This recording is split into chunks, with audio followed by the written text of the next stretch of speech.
नमस्कार दोस्तों, मैं हूं राज के वर्मा और आप देख रहे हैं रिपोर्टर जी। दोस्तों, आज के इस वीडियो में बात करेंगे दिल्ली की और दिल्ली की मुख्यमंत्री के एक ऐसे फैसले की जो कि रियल एस्टेट के लिए क्या सच में एक बूस्टर साबित हो सकता है। और अगर रियल एस्टेट को इसका बड़ा फायदा मिलेगा तो क्या आम आदमी के लिए दिल्ली में घर लेना सस्ता हो जाएगा। क्या बिल्डर प्रोजेक्ट पर भी इस फैसले का एक बड़ा असर पड़ेगा, और ये अगर असर पड़ा तो क्या बिल्डर सच में प्रॉपर्टी के दाम कम करेंगे, यानी कि एक मिडिल क्लास आज के समय में जो अपने घर का सपना देख रहा है, जो कि उससे बहुत दूर हो चुका है, क्या वो अब पूरा होने वाला है। तो चलिए इस वीडियो में अंत तक बने रहिए, आपको बताएंगे फैसला क्या है और इस फैसले का असर रियल एस्टेट से लेकर आपकी ज़िंदगी पर क्या कुछ पड़ने वाला है। दोस्तों, ज़रा सोचिए, आपने ज़िंदगी भर की कमाई जोड़कर दिल्ली में एक छोटा सा प्लॉट खरीदा, फिर बैंक से होम लोन लिया और आर्किटेक्ट को पैसे दिए, नक्शा पास हो गया और जैसे ही घर बनाना शुरू करने पहुंचे, सरकार का एक ऐसा बिल सामने आ गया जिसने आपका पूरा बजट हिला दिया। लाखों रुपए पानी और सीवरेज इंफ्रास्ट्रक्चर चार्जेस के नाम पर, यानी अभी ईंट भी नहीं लगी और जेब पहले ही खाली। लेकिन अब दिल्ली में कुछ ऐसा हुआ जिसने मिडिल क्लास, छोटे मकान मालिकों और बिल्डर फ्लोर बनाने वालों को बहुत बड़ी राहत दी, क्योंकि दिल्ली सरकार और दिल्ली जल बोर्ड ने इंफ्रास्ट्रक्चर चार्जेस यानी IFC चार्जेस में 50% से लेकर 70% तक की भारी कटौती कर दी। जी हाँ, अब दिल्ली में घर बनाना पहले से काफ़ी सस्ता हो सकता है। लेकिन सबसे बड़ा सवाल यह है कि आखिर सरकार ने अचानक ऐसा फैसला लिया क्यों। क्या दिल्ली में हाउसिंग क्राइसिस इतना बढ़ चुका है कि सरकार को नियम बदलने पड़े? क्या बिल्डर लॉबी का दबाव था, या फिर सरकार को डर है कि अगर कंस्ट्रक्शन कॉस्ट ऐसे ही बढ़ती रही तो मिडिल क्लास के लिए दिल्ली में घर खरीदना नामुमकिन हो जाएगा।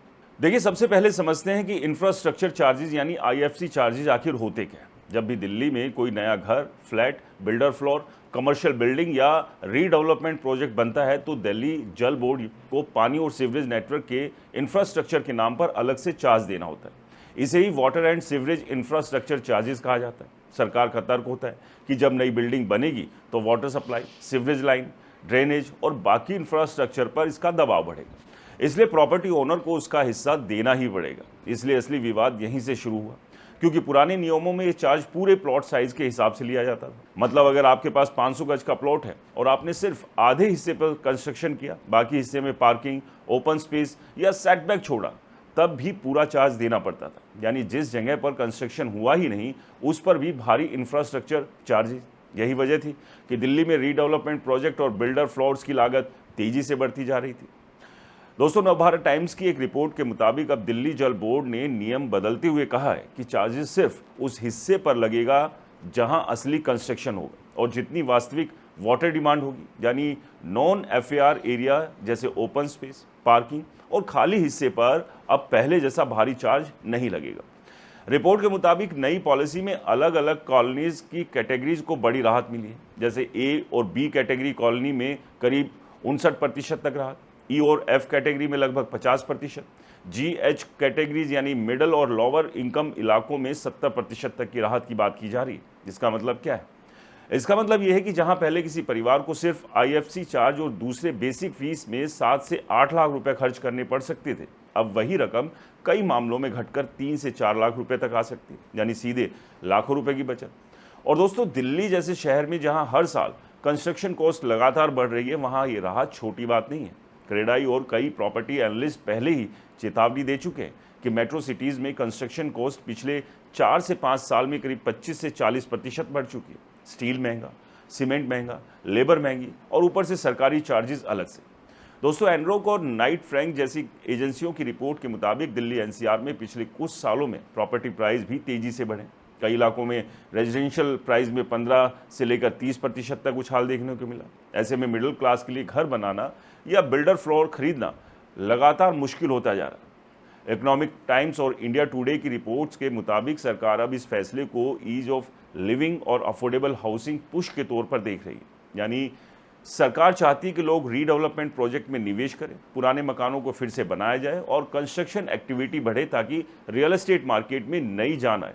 लेकिन दोस्तों, ये कहानी का दूसरा पहलू भी है, क्योंकि सवाल सिर्फ चार्जेस कम होने का नहीं, सवाल दिल्ली के पूरे रियल एस्टेट सिस्टम का है। आज भी दिल्ली में हजारों लोग बिल्डर फ्लोर्स को लेकर परेशान हैं। कहीं नक्शा पास नहीं होता, कहीं इलीगल कंस्ट्रक्शन का आरोप लगता है, कहीं पार्किंग रूल्स को लेकर विवाद और कहीं बिल्डर पैसे लेकर गायब। रेडिट और लोकल प्रॉपर्टी फोरम्स पर लोग लगातार शिकायत कर रहे हैं। दिल्ली में कई बिल्डर फ्लोर्स टेक्निकली लीगल होते हुए भी बाद में म्युनिसिपल एक्शन का सामना करते हैं। कई जगह बैंक लोन देने से बचते हैं क्योंकि प्रॉपर्टी डॉक्यूमेंट्स क्लियर नहीं होते। और सबसे बड़ी बात, दिल्ली में अनऑथराइज कॉलोनीज और इलीगल कंस्ट्रक्शन का मुद्दा आज भी पूरी तरह से खत्म नहीं हुआ है। सुप्रीम कोर्ट और एनजीटी तक कई बार दिल्ली के इलीगल कंस्ट्रक्शन और पॉल्यूशन लिंक्ड अर्बन प्लानिंग पर सवाल उठा चुके हैं। यही वजह है कि एक्सपर्ट्स का एक वर्ग कह रहा है कि सिर्फ चार्जेस कम कर देने से हाउसिंग क्राइसिस खत्म नहीं होगा, क्योंकि असली समस्या कहीं ज़्यादा गहरी है। एक उदाहरण से समझिए, अगर किसी परिवार को कंस्ट्रक्शन कॉस्ट में 3 लाख की राहत मिल भी जाए, लेकिन लैंड प्राइस ही करोड़ों में हो, अप्रूवल प्रोसेस महीनों तक अटका रहे, रजिस्ट्री और म्यूटेशन में दिक्कत हो, तो क्या आम आदमी के लिए घर बनाना आसान होगा? शायद नहीं। और दोस्तों, यही वजह है कि अब दिल्ली में रियल एस्टेट को लेकर एक नई बहस शुरू हो चुकी है। कुछ लोग कह रहे हैं कि सरकार मिडिल क्लास को राहत दे रही है, जबकि कुछ एक्सपर्ट्स मानते हैं इससे बिल्डर फ्लोर मार्केट और तेजी से बढ़ेगा, और अगर मॉनिटरिंग मजबूत नहीं हुई तो इलीगल कंस्ट्रक्शन का खतरा भी बढ़ सकता है। टाइम्स ऑफ इंडिया की एक दूसरी रिपोर्ट के मुताबिक हाल ही में दिल्ली डेवलपमेंट अथॉरिटी यानी डीडीए ने ट्रांजिट ओरिएंटेड डेवलपमेंट यानी टीओडी पॉलिसी में भी बड़े बदलाव किए, जिससे एफआर बढ़ाने और मिनिमम फ्लोर साइज घटाने जैसी बातें शामिल, ताकि अफोर्डेबल हाउसिंग को बढ़ावा दिया जा सके। यानी साफ है कि सरकार अब दिल्ली रियल एस्टेट मार्केट को रिवाइव करने की लगातार नीतियां तो कर रही है, लेकिन दोस्तों, क्या ये बदलाव वाकई मिडिल क्लास यानी आपके लिए, या फिर इससे सबसे ज़्यादा फ़ायदा किसे होगा? डेवलपर और बिल्डर नेटवर्क को या आपको? क्योंकि दिल्ली में आज भी एक आम मिडिल क्लास परिवार के लिए घर खरीदना आसान नहीं है। प्रॉपर्टी कंसल्टेंट्स के मुताबिक साउथ दिल्ली और कई प्राइम एरिया और बिल्डर फ्लोर की कीमतें आज भी करोड़ों में पहुंच चुकी हैं। यानी चार्जेस कम होने के बावजूद लैंड कॉस्ट सबसे बड़ी समस्या बनी हुई है, और यही वजह है कि अब दिल्ली का रियल एस्टेट मार्केट एक बड़े बदलाव के दौर से गुजर रहा है, जहां सरकार एक तरफ हाउसिंग को अफोर्डेबल बनाने की कोशिश कर रही है, वहीं दूसरी तरफ तेजी से अर्बन रीडेवलपमेंट को भी बढ़ावा दिया जा रहा है। लेकिन दोस्तों, सबसे बड़ा सवाल अब भी वही है, क्या इससे सच में आम आदमी का घर बनाने का सपना पूरा होगा, या फिर ये सिर्फ रियल एस्टेट मार्केट को बूस्ट देने की एक नई रणनीति है? क्योंकि असली खेल अब शुरू होता है इस वीडियो के अगले हिस्से में, जहां हम आपको बताएंगे कि आखिर दिल्ली के प्रॉपर्टी मार्केट में चल क्या रहा है, सरकार लगातार रूल्स क्यों बदल रही है, और क्या आने वाले समय में दिल्ली में बिल्डर फ्लोर्स और रीडेवलपमेंट का पूरा नक्शा बदलने वाला है।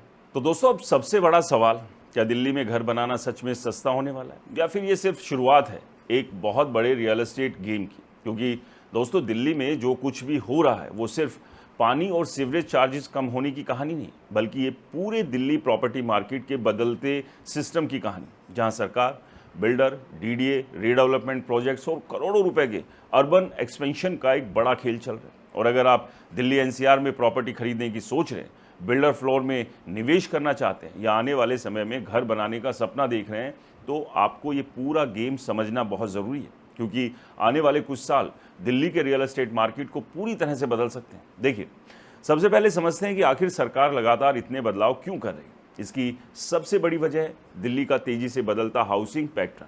पहले दिल्ली में ज़्यादातर लोग इंडिपेंडेंट हाउस में रहते थे, लेकिन अब पुराने मकान को तोड़कर बिल्डर फ्लोर और मल्टी स्टोरी रीडेवलपमेंट प्रोजेक्ट्स का ट्रेंड तेजी से चल रहा है।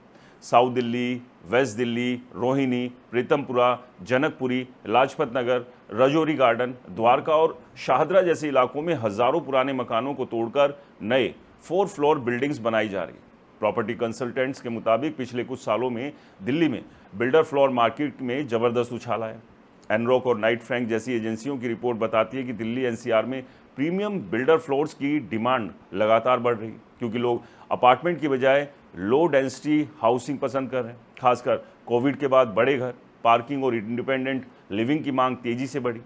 लेकिन दोस्तों, असली समस्या तब शुरू हुई जब रीडेवलपमेंट प्रोजेक्ट की लागत लगातार बढ़ने लगी। Steel, cement, labour, approval fees, registry charges, parking fees, infrastructure charges, हर चीज़ महंगी होती चली गई। क्रेडाई और कई कंस्ट्रक्शन इंडस्ट्री रिपोर्ट के मुताबिक पिछले 5 साल में कंस्ट्रक्शन कॉस्ट करीब 25 से 40% तक बढ़ गई। यानी अगर 2020 में किसी मकान को बनाने में 1 करोड़ रुपए लगते थे, तो आज वही प्रोजेक्ट 1 करोड़ 30 लाख से 1.5 करोड़ रुपए तक पहुंच सकता है। ऊपर से दिल्ली में लैंड कॉस्ट पहले से ही आसमान पर है। पुशमैन एंड वैकफील्ड और सेवियल्स इंडिया जैसी ग्लोबल प्रॉपर्टी कंसल्टेंसी रिपोर्ट्स के मुताबिक दिल्ली के कई प्राइम एरिया में रेजिडेंशियल लैंड रेट्स देश के सबसे महंगे लेवल पर पहुंच चुके हैं। यानी डेवलपर्स और प्रॉपर्टी ऑनर्स पर दोहरा दबाव था। एक तरफ महंगी ज़मीन, दूसरी तरफ बढ़ते सरकारी चार्जेस। यही वजह है कि कई रीडेवलपमेंट प्रोजेक्ट फाइनेंशियली वाइबल ही नहीं रह जाते। कई बिल्डर्स प्रोजेक्ट लेने से बच रहे थे और जहां काम हो भी रहा था वहां फ्लैट बायर पर भारी कीमत डाली जा रही थी। इसी दबाव को कम करने के लिए अब सरकार लगातार नियम बदल रही है। नवभारत टाइम्स और इकोनॉमिक टाइम्स की रिपोर्ट्स के मुताबिक दिल्ली जल बोर्ड द्वारा इंफ्रास्ट्रक्चर चार्जेस में 50 से 70% की राहत उसी बड़े स्ट्रैटेजी का हिस्सा माना जा रहा है।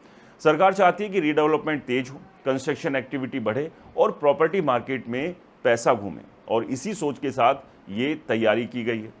इस सब से परे जिस तरह से न केवल दिल्ली बल्कि तमाम मेट्रो सिटीज़ में प्रॉपर्टी के रेट बढ़ रहे हैं, उससे मिडिल क्लास यानी कि आम होम बायर लगातार प्रॉपर्टी से बाहर होता जा रहा है। यानी एक लंबे समय से जो लोग सपना देख रहे थे कि एक अपनी छत होगी, एक अपना घर होगा जहां अपने परिवार के साथ सुकून के साथ रहेंगे, लेकिन वो सपना अब लगभग टूटने की कगार पर है, क्योंकि प्रॉपर्टी के रेट लगातार तेज़ी से बढ़ते जा रहे हैं। लेकिन सबसे बड़ी बात यह है कि मार्केट में खरीदार नहीं, यानी आर्टिफिशियली रेट तो बढ़ाए जा रहे हैं या रेट्स को स्टेबल किया जा रहा है, लेकिन सही खरीदार नहीं पहुंच रहे। इन्वेस्टर्स और अमीर बायर के भरोसे प्रॉपर्टी मार्केट नहीं चल सकता। तो ऐसे में ये जो नियमों में कुछ बदलाव आया है, उम्मीद की जा रही है कि इससे कुछ राहत रियल एस्टेट को मिले। लेकिन सबसे बड़ा सवाल ये है कि ये राहत जो है रियल एस्टेट से जुड़े बिल्डर्स तक ही अगर सीमित रही तो आम आदमी यानी मिडिल क्लास के सपने का क्या होगा। तो सरकार को इसको लेकर भी नीतियां बनानी होगी कि एक आम आदमी को उसका घर का जो सपना है वो पूरा करने का सही मायने में मौका मिले। दोस्तों, दिल्ली सरकार के इस फैसले को लेकर आपकी क्या राय है और रियल एस्टेट के हालातों को लेकर आपका क्या अनुभव है, हमें कमेंट्स कर ज़रूर बताएं। वीडियो पसंद आया हो तो इसे लाइक करें, शेयर करें और आपके अपने चैनल को सब्सक्राइब और फेसबुक पर फॉलो करना बिल्कुल ना भूलें। नमस्कार।